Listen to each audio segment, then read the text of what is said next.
In a preserved judicial file, a beautiful woman is seen sitting on a high-backed wooden chair in the middle of an interview room at Holloway. Her hair is bleached blonde, softly curled in a classic style, a white blouse, eyes unblinking, hands clasped together, resting on her lap. And on her lips, a faint smile, cold enough to make the surrounding air feel frozen. She was the last woman in the UK to receive a death sentence and be executed under the old system. Her name was Ruth Ellis, and in the British press of the 1950s, she went by many names: the lover killer, the ghost of Hampstead, or simply the woman who fired 5 shots into love. I came across this case while reading through a collection of the last executions in Europe during the 20th century. At first, I thought it would be straightforward: a crime of passion, a fatal act, a harsh verdict, everything seemingly clear and quickly closed. But as I turned the pages of the court documents and listened to the recorded statements, I felt something unsettling. The act itself wasn't the real issue. What was troubling lay in what followed: a legal process that unfolded with chilling speed and silence. The defense barely fought. Ruth Ellis refused to ask for clemency. There was only a faint smile before the final moment, and a last letter sent to the parents of the deceased. "I always loved your son, and that love will follow me until the very end." I paused at that line, feeling a heaviness settle in. Can someone truly commit a crime out of love? When love overtakes reason, where does justice place them? As the guilty or the victim of their own heart? According to Ruth Ellis's original case files, everything began during what many considered the most stable period of her life. Before becoming the last woman to be hanged in the UK, Ruth Ellis was just a girl from Rhyl, a place where children grew up amid poverty and unstable childhoods. She was the 5th of 6 children born to Bertha Goethals, a Belgian war refugee, and Arthur Hornby, a cellist who performed on transatlantic cruise ships. Ruth's life, from a painful childhood to her final moments, was a story woven between the desire to rise and the harsh boundaries drawn by society. She grew up in a household where affection was stifled by control. Her father, Arthur Hornby, ruled the family with an iron hand. According to her sister Muriel, Arthur left deep scars on both of them. Muriel suffered a profound trauma at the age of 14, and Ruth, starting at 11, carried similar emotional wounds. These secrets, though never spoken aloud, haunted them both. Muriel sometimes tried to protect Ruth, even pushing her out of the house when she sensed danger. But the silence between them only deepened the pain. Arthur didn't just enforce authority, he instilled fear, creating an unsafe environment where Ruth learned to hide her emotions just to survive. At 15, standing at the doorstep of a house in Basingstoke, Ruth decided to leave everything behind. She followed Edna Turvey, her brother's girlfriend, to London, dreaming of a new life. But in 1941, London was a city at war, where girls like Ruth could easily be swallowed whole. In hindsight, the moment she left, Rhyl felt like another form of escape. Not from Muriel, but from the nights she had long wished to forget. At 17, pregnant with Andy and abandoned by her lover, Ruth might have thought of Muriel, the sister who once drove her away to save her. Ruth's childhood was a string of unhealed wounds that laid the foundation for the tragedy that followed. The harshness of her father, the silent distance between her and Muriel, and the instability of her home life planted a deep sense of insecurity. Those years taught her that love came with pain, and survival meant burying it. It was those inner scars that made her long for a safe home, yet misfortune clung to her, leading her into the arms of men who mirrored the same control and hurt she once endured. Ruth's childhood never left her. It simply changed form, from silence to endurance to acts from which there was no return. Ruth Ellis stepped into the world of London nightclubs with a determination to build a new life, but the scars of her past never left her. In 1953, at the age of 27, she became the manager of the Little Club in Knightsbridge, a position that gave her financial independence and a faint shimmer of glamour. With her platinum blonde hair, fashionable style, and captivating voice, Ruth drew everyone's attention. But behind the alluring appearance was a single mother working tirelessly to support Andy and Georgina. She maintained a flawless image, despite the societal judgment cast upon women like her, women labeled immoral, simply for daring to survive in a ruthless world. It was around that time she met David Blakely, an amateur race car driver, 3 years younger than Ruth, handsome, with 2 apartments and ties to the upper class. They met by chance at a nightclub, and within weeks, David was regularly staying at the flat where Ruth lived with her son. Their relationship was ambiguous and without commitment. Blakely remained engaged to Mary Dawson, while Ruth was being pursued and supported by Desmond Cusson, a wealthy former pilot. Friends at the little club where she worked said Ruth often daydreamed about a man who would stay by her side. No wedding, no vows, just a place to come home to, with the same person always there.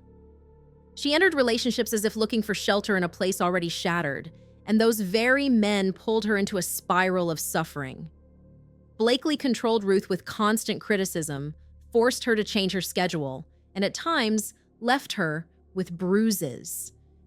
Arguments erupted frequently over money, friends, and Desmond Cusson, the man who pursued Ruth. Her flat on Egerton Gardens, once a place of hope, was now filled with the echoes of arguments and nightly coldness, footsteps walking away, and phone calls that went unanswered. She drifted between a bruised reality and a dream that had never known refuge. I read through the witness statements again. Ruth Ellis remained silent throughout. When David Blakely disappeared, she didn't complain or argue. She simply waited, quietly, in pain, waiting in vain.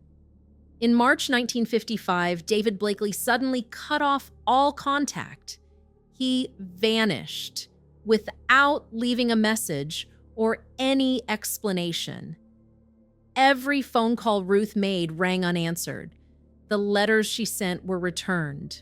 Rumors began to spread that Blakely had moved in with Mary Dawson, his former fiancée, leaving Ruth Ellis, who was pregnant at the time, alone with her son Andy, sinking deeper into confusion.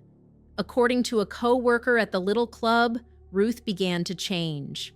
She often arrived late, dark circles under her eyes from sleepless nights, and would sit for hours in the dressing room holding a half-burned cigarette. One time, she stared out the window and said softly, "If he doesn't come back, I have nothing left to lose." Back then, no one paid much attention. In the atmosphere of a nightclub, words like that were brushed off as the remains of a broken heart. No one thought of them as a warning. The more abandoned she felt, the more Ruth clung to the last pieces of their relationship. She repeatedly called Mary's home, wandered the neighborhood where David used to stay, trying to make sense of why he had disappeared. Amid the ongoing silence, one hope remained: that love might still be enough to save them. She kept David's photo. She kept writing letters. She told Desmond Cusson, the wealthy man who was supporting her, that David was only upset and would come around. Ruth still believed David would return, but David had truly turned his back on her, on the child she was carrying, and on everything left unresolved. On April 9th, 1955, Ruth Ellis brought something she had taken from Desmond Cusson's home and went to the Magdala Tavern, a pub David Blakely often visited. She waited outside for nearly 2 hours, her gaze calm, her lips pressed shut, watching silently. One witness later recalled, "I saw her standing there, one hand in her purse, barely moving. And the question now is, how could a woman, exhausted from waiting, shattered by abandonment, reached that moment and still remained silent, without a single word of anger. Silence is the final alarm, but not everyone is sharp enough to hear it. That fateful night was Sunday, April 10th, 1955. The air was chilly. Wind dragged low clouds across the sky.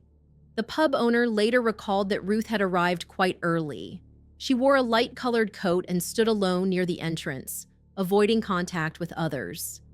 Around 9:30 p.m., the door of the Magdala Tavern swung open.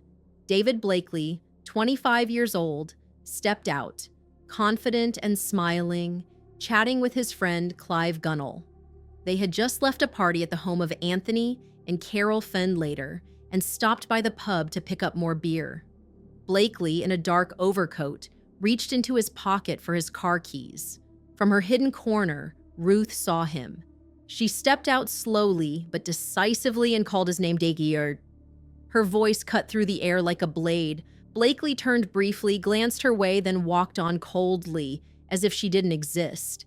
In that moment, Ruth's heart, already shattered by so many acts of abandonment, seemed to stop beating from one last sliver of hope. Ruth acted without hesitation. The first gunshot rang out, tearing through the night. The bullet struck Blakely in the chest, causing him to stagger. Gunnell froze. Ruth stepped closer and fired again. Several times in quick succession, Blakely collapsed onto the pavement. Under the street lamp, the pavement stained beneath him. A final shot, fired at close range, missed and pierced the window of the Magdala Tavern, sending patrons inside into a frenzy. The smoke lingered in the air. Ruth stood motionless, the gun still in her hand, eyes fixed on Blakely's body. Then, she turned quietly to Gunnell and said in a flat voice, "Call the police, Clive." Hampstead police arrived shortly after. Ruth calmly extended her hands for the cuffs. "I'm guilty," she said without a trace of emotion. The weapon was collected at the scene, along with physical evidence underscoring the severity of the act. A witness from inside the Magdala described, "She shot as if it had all been planned, then just stood there, as if waiting for the inevitable." In that moment, Ruth Ellis didn't just end the life of a man, she buried the last hope she had for a place to belong. The shooting sent shockwaves through the public. In the aftermath, newspapers detailed the event thoroughly, focusing on Ruth's image as she stood next to Blakely's body, gun still in hand, with an eerily calm expression. The media spotlighted her looks, from her blonde hair to her fashionable style, often comparing her to movie stars. Yet they also probed into her past as a single mother who had worked in nightclubs to suggest a promiscuous lifestyle. The tumultuous relationship with Blakely, a middle-class race car driver, was examined extensively, while the abuse she endured from him was often glossed over in favor of more sensational stories. Public opinion split. Some outlets portrayed Ruth as a cold-blooded murderer. Meanwhile, members of the public, especially women, sent tens of thousands of petitions asking for clemency, as the emotional damage she had suffered became more apparent. The media reflected the larger debate over capital punishment, with many arguing Ruth was judged not only for her crime, but also for her gender and social class. The government insisted on the need to deter violent acts. The case became a mirror reflecting the deep-rooted prejudices of society and raised difficult questions about justice in 1950s Britain. After the shooting at the Magdala Tavern, Ruth Ellis was held at Holloway Prison awaiting trial. The press continued to feature the case on front pages daily. The atmosphere around the prison felt thick and heavy. Female wardens described her as quiet, always polite, and tidy, maintaining a polished appearance as if she were preparing for an evening at a nightclub rather than a day in court.